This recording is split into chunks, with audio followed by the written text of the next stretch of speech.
আপাতত বিয়ে না না আপাতত নেক্সট কোনো বিয়ে না না না আপাতত বিয়ের কোনো পরিকল্পনা নেই। আপাতত ওই যে যেটা বললাম ভালো ভালো কাজ করতে চাই এটাই। সবাই তো তাই বলছে আপনাকে নিয়ে, কোন বিষয়? রাফি ভাইকে নিয়ে আপনাকে নিয়ে গুঞ্জনের বিষয়টা। কত ধরনের গুঞ্জন দেখি, এই দেখি সম্পর্ক ভেঙে গেছে। হ্যাঁ। এখন কোনটা নিয়ে কথা বলবেন? কথা না বলাই ভালো, কাজ নিয়ে কথা বলি।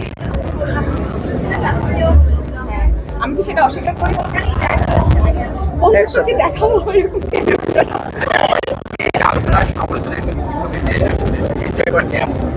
আমরা দর্শক আলোচনা সমালোচনা থেকে ভালো কাজ দেখতে চাই আমাদের থেকে, মানে যেমন জার্নালিস্টদের কাছ থেকে ভালো ভালো নিউজ দেখতে চাই, অথেন্টিসিটি দেখতে চাই, সেরকম আমার মনে হয় যে পরিচালকদের কাছ থেকে ভালো একটা ফিল্ম দেখতে চাই, আর্টিস্টের কাছ থেকে তাদের ভালো অভিনয় দেখতে চাই, এটা আগে দেখতে চাই। এরপরেও যেটা হয় ব্যক্তিগত সামনে চলে আসে, এটা তো স্বাভাবিক, যেহেতু আমরা পাবলিক নিয়ে কাজ করি, আমাদের কাজগুলো আসলে মেইন কাজই হলো দর্শকের কাছে আমাদের কাজ পৌঁছে দেওয়া।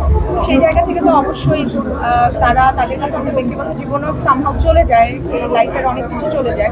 আর ব্যক্তিগত লাইফ সবারই কিন্তু আমি বলবো যে একই রকম যায় না, কখনো খুব ভালো, কখনো মানে খারাপ যায়, কখনো ইমোশনাল, কখনো আবার এই জার্নিটা থাকে। লাইফ তো একটা জার্নির মতো, আমরা তো জানি না আসলে আমাদের ডেস্টিনি কি, লাস্টে জীবনে কি হবে। সেই জার্নিতে আপস ডাউন থাকে, বন্ধু আসে, বন্ধু চলে যায়, কিছু বন্ধু থেকে যায়।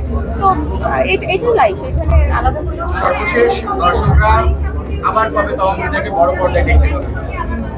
এটাই তো দেখি না, ঈদে যদি আসি খুব ভালো হবে। তাহলে আসছে জানি না, দেখা যাক কি হয়। থ্যাংক ইউ সো মাচ, সবাইকে অসংখ্য ধন্যবাদ।